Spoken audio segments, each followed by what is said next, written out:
क्या काली मिर्च की आवश्यकता किसी देश की जनता और वहां के राजा को इतना मजबूर कर सकती है कि राजा ये आदेश दे कि जाओ रे अपनी नाव लेके जाओ और देखो भारत को रास्ता तो कठिन है। और उसके बाद फिर इन व्यापारियों में जो भारत में आए, इन व्यापारियों में एक होड़ लग जाए भारत के साथ व्यापार करने की, और उसके बाद फिर होड़ लग जाए कि कैसे इस सोने की चिड़िया को अपनी मुट्ठी में बंद कर लिया जाए। सबसे पहले पुर्तगाली आए भारत में, फिर डच आए, फिर अंग्रेज आए, फिर डेनिश आए, फिर फ्रांसीसी आए, फिर स्वीडिश आए थे जब व्यापारी बनकर आए थे। और बाद में फिर यहां की सत्ता प्राप्ति की होड़ मच गई और इसमें विजय किसको मिली? ब्रिटिशर्स को मिली। शुरुआती ये जो प्रेरणा थी भारत आने की, ये थी भारत के साथ जो व्यापार होता था, उस व्यापार को जब बीच में जिस स्थल मार्ग से जब ये व्यापार होता था, जमीन से, जब वो बंद हो गया मार्ग, तो फिर एक नए मार्ग की खोज का अभियान शुरू हुआ। बचपन से हमको तो ये पढ़ाया गया है कि भारत की खोज वास्को डी गामा ने की है। तो भारत कोई वस्तु था क्या जिसको रखा और रखकर भूल गए? ठीक वैसे जैसे बीपी और शुगर की गोली होती है, डेली लेते हो, भूल जाओ और पूछो अरे वो हमारी शुगर की गोली कटे, काल तो अठाई धरी मिल को नहीं रही। तो भारत भी ऐसा ही था क्या? भाई भारत तो एक स्थान है, एक ही जगह मिलेगा।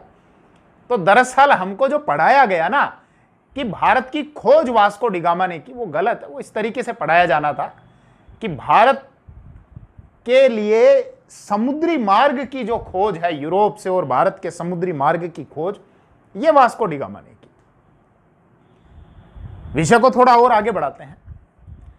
भारत और यूरोपीय देशों के साथ में व्यापार पहले से होता आया था। मतलब भारत उन यूरोपियन लोगों के लिए और यूरोपियन लोग भारतीय लोगों के लिए अज्ञात नहीं थे। व्यापार हो रहा था, उनको हमारे मसाले चाहिए थे और सबसे महत्वपूर्ण काली मिर्च उनको चाहिए थी, हम भेज रहे थे। मैप आपको दिख रहा है, इस स्थल मार्ग से यह व्यापार होता था। उधर पश्चिम में आपको जो दिख रहा है एक बड़ा साम्राज्य होता था जिसको रोमन साम्राज्य कहते थे। पहले वो यूनाइटेड था, बड़ा था, बाद में टूटा। पश्चिम वाला हिस्सा अलग हो गया, पश्चिमी रोमन साम्राज्य। पूर्व वाला अलग हो गया, पूर्वी रोमन साम्राज्य। पश्चिम का जो रोमन साम्राज्य था उसकी राजधानी बनी रोम और पूर्व वाले की बनी कुस्तुनतुनिया, नाम शानदार है। वर्तमान तुर्की का एक शहर है इस्तांबुल, उसी को कुस्तुनतुनिया कहा जाता था। अब ये जो पूर्व वाला रोमन साम्राज्य था, इस पर बाद में तुर्कों ने, जो बर्बर कबीलाई लोग थे, उन्होंने इस्लाम स्वीकार किया। उन तुर्कों ने इस पूर्वी रोमन साम्राज्य को जीत लिया, इसका पतन कर लिया और एक नया साम्राज्य यहां पर स्थापित हुआ, ओटोमन साम्राज्य या उस्मानिया तुर्क जिसको कहा गया, या खिलाफत साम्राज्य जिसको कहा गया। अब पहले जो ये व्यापार होता था तो बीच में अरब, मतलब अरब के लोग बैठा करते थे। वो इधर से सामान लेते थे भारत से और उधर यूरोप में भेज दिया करते थे, बीच में अपना कमीशन ले लेते थे। जैसे मान लो आप मसाला बेच के आए, 10 रुपए किलो आप बेच के आए, उदाहरण के तौर पर बता रहा हूं, रुपए नहीं चलते थे उस समय, अलग अलग रियासतों की अलग अलग मुद्राएं थी। तो उदाहरण के तौर पर कि उन्होंने 10 रुपए किलो मिर्ची आपसे खरीदी, आगे बेच दी यूरोप में, 100 रुपए किलो बेच दी, और यूरोप में जिन व्यापारियों ने खरीदा उन्होंने यूरोप की जनता को 150 रुपए किलो में बेच दिया। तो बीच में अरब भी खा रहे थे और वहां के व्यापारी भी खा रहे थे, लेकिन व्यापार चल रहा था, कोई दिक्कत नहीं थी। अब जब ये बर्बर तुर्क बीच में बैठे तो इन्होंने कहा ना तो इधर से इधर कोई सामान जाएगा और ना इधर से इधर कोई सामान जाएगा। अब किसी दिन ऐसा हुआ होगा कि कोई आदमी मान लो काली मिर्च लेके जा रहा होगा तो तुर्कों ने रोक लिया होगा और कहा होगा अरे कालिया कठिन जाओ तू, बोले साहब बेटे वो यूरोप में कहीं काली मिर्च देर जानी है बेटे, खत्म होगी। बोले काली मिर्च तो अठे इधर दे और वापस चला जाए यहां से, नहीं तो इस सारी काली मिर्च तेरे को ही खिला देंगे। अब डरता क्या ना करता, वापस चला गया। उधर दूसरी साइड में कोई यूरोप वाला व्यापारी खड़ा होगा, उसको भी पूछा होगा इन बर्बर तुर्कों ने कहीं लेना आयो? बोले साहब वो काली मिर्च। बोले भाग जाए यहां से, कहीं की काली मिर्च। तो अब ये जो मार्ग था, स्थल मार्ग जो था, ये हो गया बंद। अब वहां पर काली मिर्ची की कमी हो गई, मसालों की, भारत के मसालों की डिमांड थी, वो अब कम हो गए। बंदी हो गए, मिल ही नहीं रहा उनको। तब उनको लगा यार क्या करें, ये वाला इधर से तो जाने नहीं देंगे, तो समुद्र से ढूंढा जाए। किसको? उस रास्ते को ढूंढा जाए जो भारत तक पहुंचे, ताकि उसके साथ में व्यापार किया जा सके। तो अब यूरोप के ये जो देश थे, इन्होंने शुरुआत की। स्पेन की महारानी थी इसाबेला, वो बेल बूटे बनाया करती थी, मतलब मेहंदी वेहंदी बनाती थी, बेल बूटे बनाती थी। जरूरी नहीं मेरी हर बात को आप सीरियस लो, कुछ मैं मजाक में इसलिए कहूंगा ताकि नाम आपको याद हो जाए, क्योंकि आज का जो लेक्चर है ये एग्जाम के पॉइंट ऑफ व्यू से बहुत इंपॉर्टेंट है। मैं आपको बहुत सारी जानकारी दूंगा यूरोपियन लोगों का भारत में कैसे आगमन हुआ। जैसे पुर्तगाली, मैंने नाम सारे आपको बताए कहां कहां से आए थे, पुर्तगाली, फिर डच, अंग्रेज, डेनमार्क, फ्रांसीसी, स्वीडिश, सारा बताऊंगा मैं। तो स्पेन की महारानी थी इसाबेला, बेला मतलब ध्यान रख लेना, बेल बूटे बनाया करती थी बेचारी बैठी बैठी। तो उन्होंने कहा अरे बिना कोलंबस ने भेजो मेरे कन। कोलंबस आया, जी महारानी। बोले देख भाई एक काम कर, वो काली मिर्च अपने तो खत्म होगी और ए तुर्क लोग जाबा को नहीं देवे, तो तू एक काम करो नाव ले जा और देख भारत को रास्ता तो कठिन है भाया, काली मिर्च को नहीं। अब कोलंबस बोला हाँ मैं जाऊं जाऊं जाऊं। अब कोलंबस गया। कोलंबस को आना था इंडिया की तरफ, इंडीज की तरफ। भारत में नदी बहती सिंधु, जिसको इंडस कहा गया, उसी के नाम से इसको इंडिया बना। अब वो इधर आने की बजाय वो चला गया उधर पश्चिम की तरफ, अमेरिका की तरफ चला गया। थोड़ा मैप आप देखना एक बार, उत्तरी अमेरिका, नीचे दक्षिणी अमेरिका, बीच में मध्य अमेरिका हो गया। इधर अगर हम देखें ऊपर यूरोप, नीचे की तरफ अफ्रीका, बीच में एक महासागर है ओशियन, अटलांटिक ओशियन, अटलांटिक महासागर। तो मतलब वो कौन से ओशियन में यात्रा कर रहा है? अटलांटिक ओशियन में। आना कहां पर था उसको? हिंद महासागर की तरफ आना था। चला कहां गया वो? उधर मध्य अमेरिका की तरफ चला गया। वहां पर आपको देखो कुछ द्वीप दिख रहे हैं, आइलैंड्स। जो मध्य अमेरिका में ये आइलैंड्स क्या कर रहे हैं? बीच में एक ओशियन से एक समुद्र का हिस्सा अलग कर रहे हैं, उसको कहा गया कैरेबियन सी, कैरेबियन समुद्र। इन द्वीपों को सम्मिलित रूप से कहा जाता है कैरेबियन आइलैंड्स। इसी को कहा जाता है वेस्ट इंडीज। वेस्ट इंडीज कोई एक देश नहीं है, इन द्वीपों का यह समूह है जिसको वेस्ट इंडीज कहा जाता है। तो कोलंबस 1492 में, 1492 में नाव पर बैठा, चप्पू चलाता चलाता चलाता चलाता और पहुंच गया यहां पर बहामास, उस द्वीप पर। उसने देखा दूर से और बोले काले काले से लोग नजर आ रहे हैं यार। अरे तो बोले यही तो भारत है, भारत में काले। अब हो सकता है कुछ वीडियो देख रहे होंगे मेरे, बुरा मान जाए। बोले हम काले कहाँ हैं? अरे भाया आपा काला ही लोग। हाँ, अब उसने देखा होगा, बोले यार तो काले हैं, इसका मतलब ये तो भारत आ गया। अरे बोले भारत आ गया, भारत आ गया, भारत आ गया। वो गया, जाके उसने पूछा होगा, ले अरे भाया काली मिर्च दे दे, 2-1 किलो काली मिर्च दे दे। बोला काली मिर्च वो कहीं हो काली मिर्च? अरे बोला काली मिर्च हो ना? बोले नहीं नहीं साहब हम नहीं जानते काली मिर्च क्या होती है। बोले भारत है ना ये, इंडिया है ना? बोले नहीं नहीं ये तो इंडिया नहीं है, तो आप गलत आ गए। अब कोलंबस को अपनी गलती तो ढकनी। बोले जाके क्या कहूं मैं ये थोड़ी कहूंगा साहब मैं तो वहां चला गया जहां वो काले से लोग थे, झिंगालाला कर रहे थे, तो मैं तो जाके अपनी गलती तो ढकूं, मैं जाके बोलूं बोले साहब मेरे को जाना था ईस्ट इंडिया, मतलब ईस्ट की तरफ जाना था, लेकिन मैं तो वेस्ट इंडिया में चला गया। तो उसने नाम दे दिया, साहब गलती हो गई, वेस्ट इंडीज में चला गया। अब आपको पूरा बोलना था मेरे को, आप मेरे को बोलते पूरी बात, अपनी महारानी को बोला पूरी बात बोलते। आप ये कहते आपको ईस्ट इंडीज की तरफ जाना है, आपने इंडीज बोल दिया केवल। अब मैं चला गया वेस्ट इंडीज की तरफ। महारानी देखिए, बोले बेटा मन नहीं चरा हुआ है, कोई बात को नहीं। तो एक खोज तो ये इधर से हुई। तो स्पेन के बाद अब चलते हैं पुर्तगाल की तरफ। पुर्तगाल के इतिहास पर थोड़ा सा ध्यान देना। यहाँ के एक प्रिंस थे हेनरी, उन्होंने नाविकों को बहुत प्रमोट किया था, इसीलिए उनको हेनरी द नेविगेटर भी कहते हैं। सन 1460 ईस्वी में उनकी मृत्यु हो गई थी।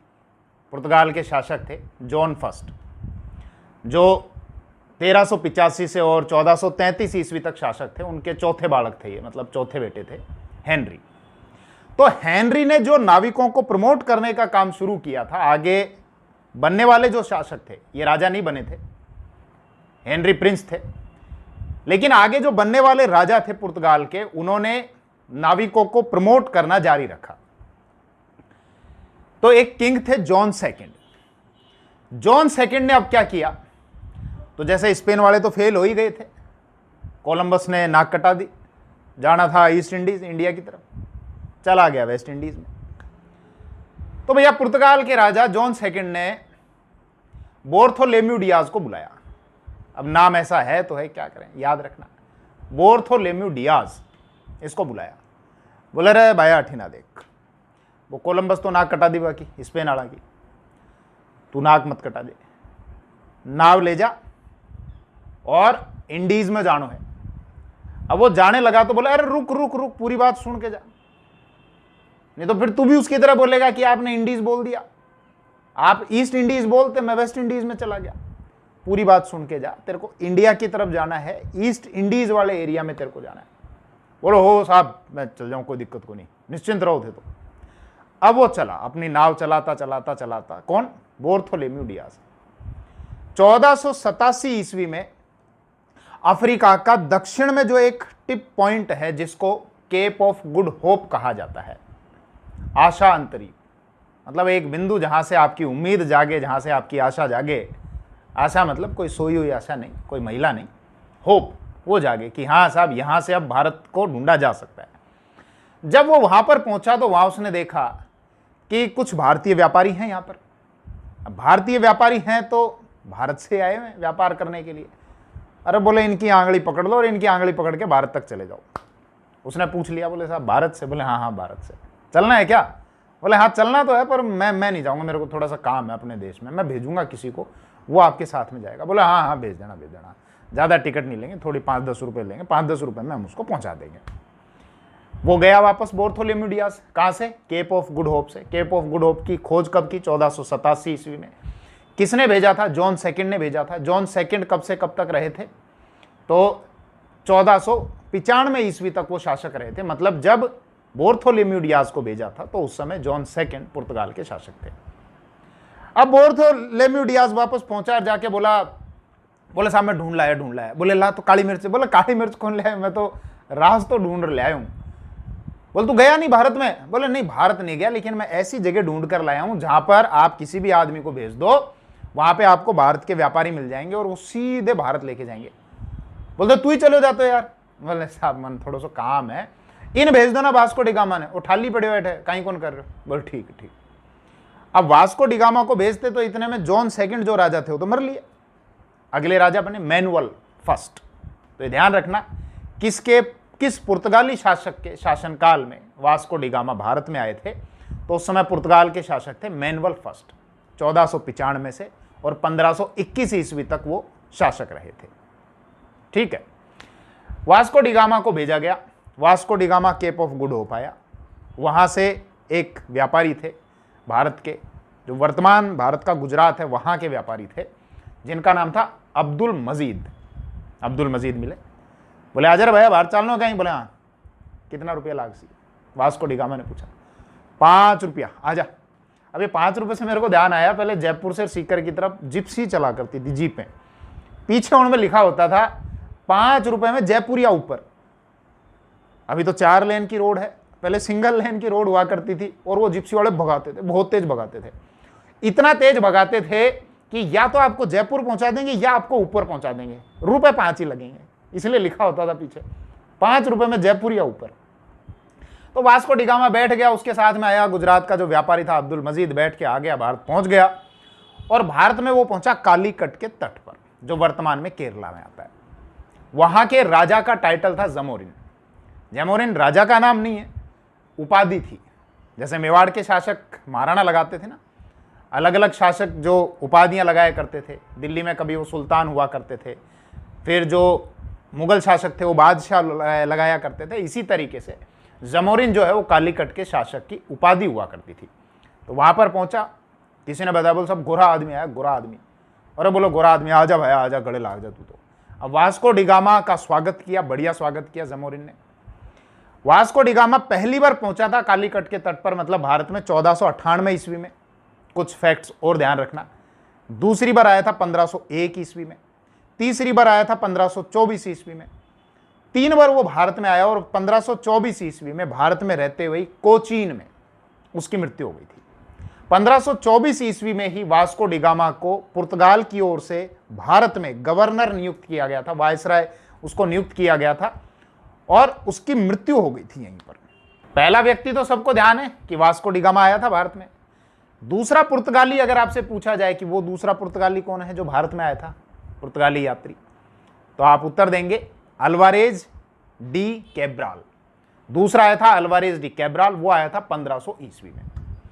अब इनको आना पड़ता, जगह जगह फेरी लगानी पड़ती, जाना पड़ता, काली मिर्च दे दो, काली मिर्च दे दो, काली मिर्च दे दो। अब कई तो इनको मांगने वाला समझ लेते, मजाक कर रहा हूं केवल आपको याद कराने के लिए। मतलब कुल मिला के अड़क रहती कि साहब आओ और फिर सामान इकट्ठा करो और फिर उसको लेके जाओ। तो इन्होंने देखा, बोले यार बार बार गलियों में जा जाके फेरी लगानी पड़ती है, एक काम करो ना, इससे बढ़िया तो कि अपना यहां पर कोई गोदाम खोल लो ना, एक आदमी को यहां पे छोड़ दो।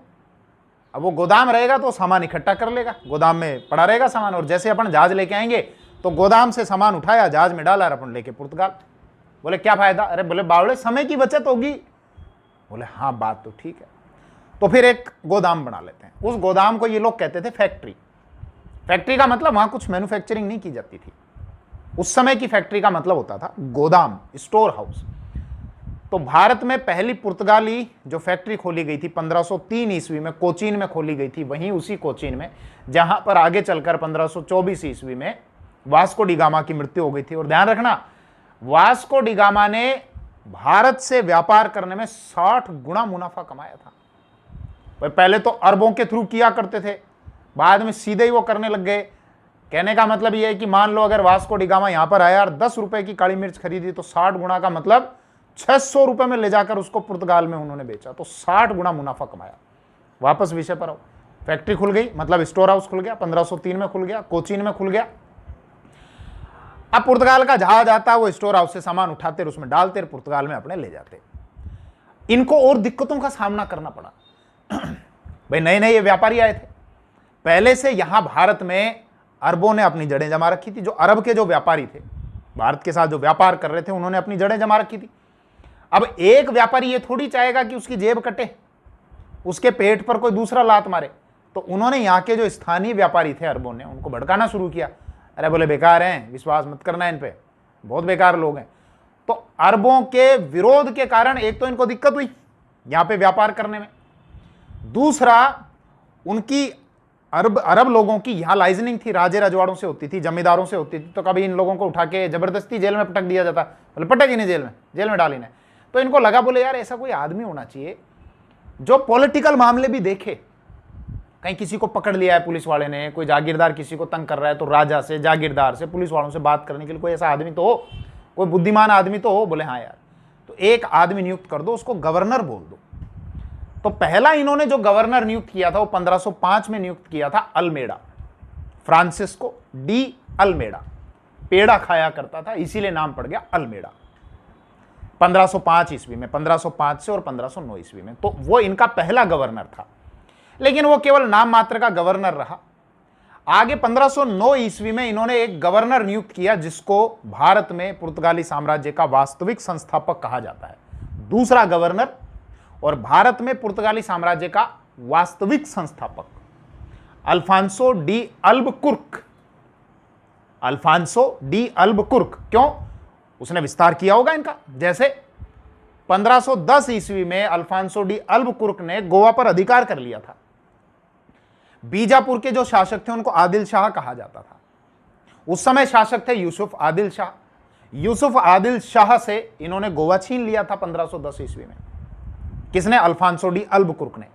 और हम ये देखते हैं आगे चलकर 1530 ईस्वी में इनके जो गवर्नर थे उस समय, नीनो डी कुन्हा। 1530 ईस्वी में नीनो डी कुन्हा ने गोवा को अपना मुख्य केंद्र बना लिया था। तो गोवा इनके अधिकार में कब आया था? 1510 में। पुर्तगालियों का मुख्य केंद्र कब बना था? 1530 ईस्वी में। गोवा पर अधिकार किसने किया था? अल्बकुर्क ने। केंद्र किसने बनाया था? नीनो डी कुन्हा ने। नीनो डी कुन्हा कब से कब तक गवर्नर रहा था? 1529 से और 38 ईस्वी तक। गोवा पर पुर्तगालियों का कब तक अधिकार रहा था? 1961 तक। मतलब ब्रिटिश लोग जब छोड़कर चले गए थे उसके बाद भी गोवा, दमन और दीव पर पुर्तगाली बैठे हुए थे, कुंडली मारकर बैठे हुए थे सांप की तरह। बोले अभी तक हम बैठे हैं। भारतीय सेना को एक ऑपरेशन चलाना पड़ा, एक सैन्य ऑपरेशन, ऑपरेशन विजय। 17, 18, 19 दिसंबर को ऑपरेशन विजय। उस ऑपरेशन के द्वारा इन पुर्तगालियों को भगा दिया गया। कहां से? गोवा से, दमन से और दीव से। और मुक्त करवा लिया गया। उस समय इनका जो अंतिम गवर्नर था, वो पूरा नाम मुझे ध्यान नहीं आ रहा, मैनुअल ई सिल्वा करके था कुछ, मैं स्क्रीन पर बाद में लिख दूंगा, लास्ट में ई सिल्वा करके उसका कुछ नाम था। तो ये गोवा इनके अधिकार में आ गया। अब पुर्तगालियों का यहां पर व्यापार अच्छा खासा चल रहा था, लेकिन व्यापार करने ही केवल थोड़ी आए थे ये लोग, बाद में इनकी भूख बढ़ती चली गई। चाहे पुर्तगाली हो, डच हो, अंग्रेज हो, फ्रांसीसी हो, स्वीडिश हो या डेनमार्क वाले हो, सत्ता चाहिए थी। अब इनको सत्ता की भूख जाग गई थी। तो फिर सत्ता के लिए क्या चाहिए? आपके पास में एरिया होना चाहिए, या तो जमीन पर कब्जा करो या पानी पर कब्जा करो। जमीन पर तो पहले से बैठे हैं राजे रजवाड़े, पानी पर कोई नहीं बैठा हुआ, समुद्र पर, समुद्र पूरा खाली पड़ा हुआ है।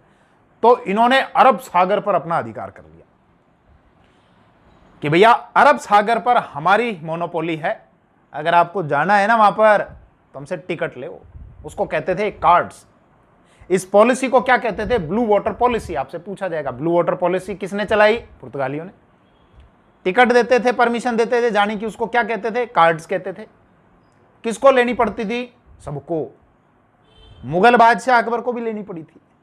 तो आप और हम होते, और अगर राजे रजवाड़े भी होते तो भी हमको लेनी पड़ती।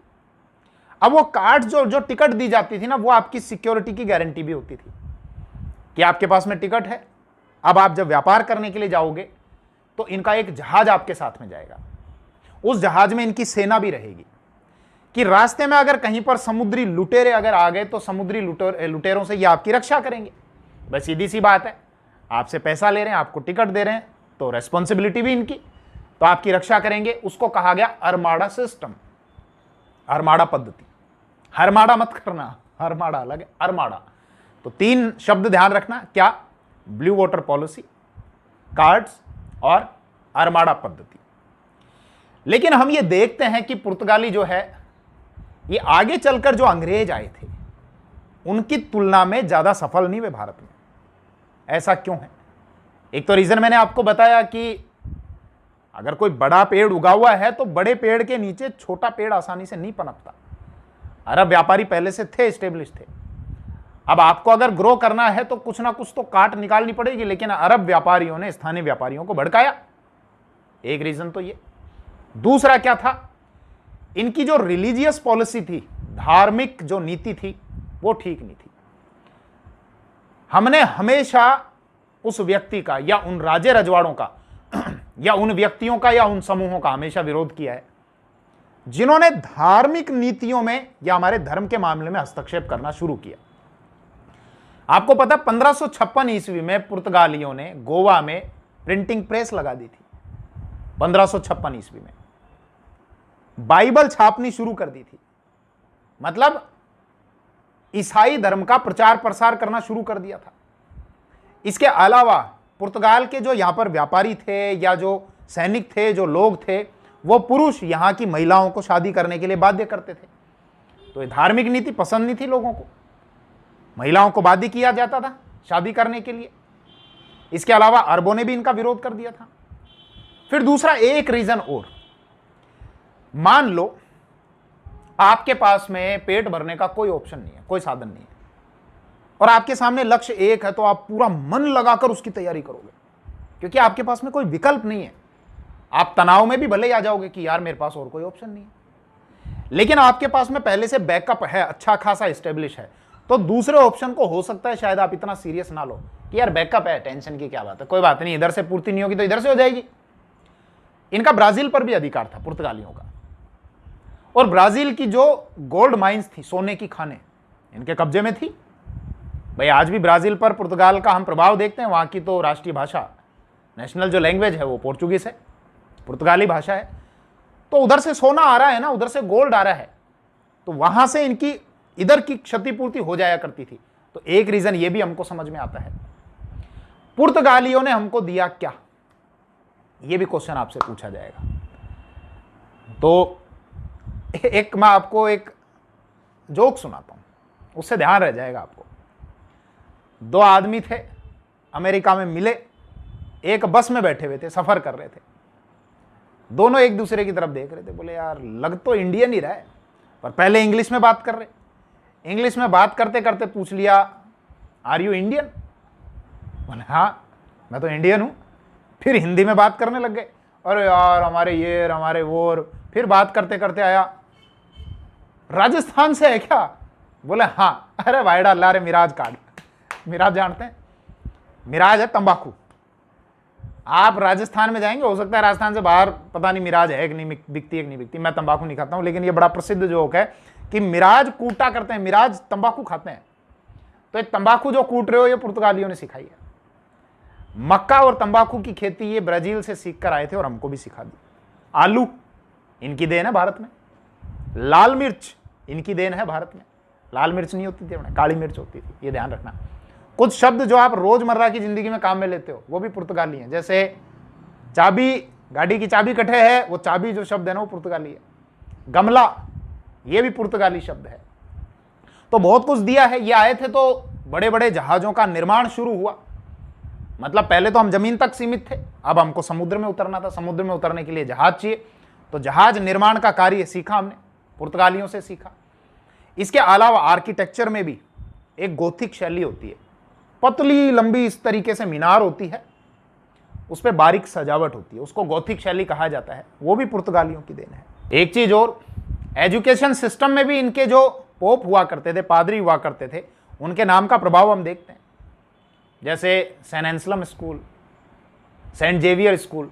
सेंट जेवियर जो थे वो पादरी थे, 1542 ईस्वी में आए थे भारत में, इनके गवर्नर डिसूजा के साथ में। गोवा में उनको दफन किया गया था, मतलब गोवा में उनकी कब्र है। तो इस वीडियो में मैंने स्टार्टिंग में, आपको उम्मीद है अच्छे से समझ में आया होगा कि जो यूरोपियन भारत में आए थे व्यापार करने के लिए और बाद में जब सत्ता प्राप्ति कर ली, तो शुरुआत हमने की पुर्तगालियों से, कि पुर्तगाली कैसे आए, कैसे यहां व्यापार किया, धीरे धीरे सत्ता अपनी स्थापित कर रहे हैं, क्या हमको दिया, कैसे उनका विरोध हुआ।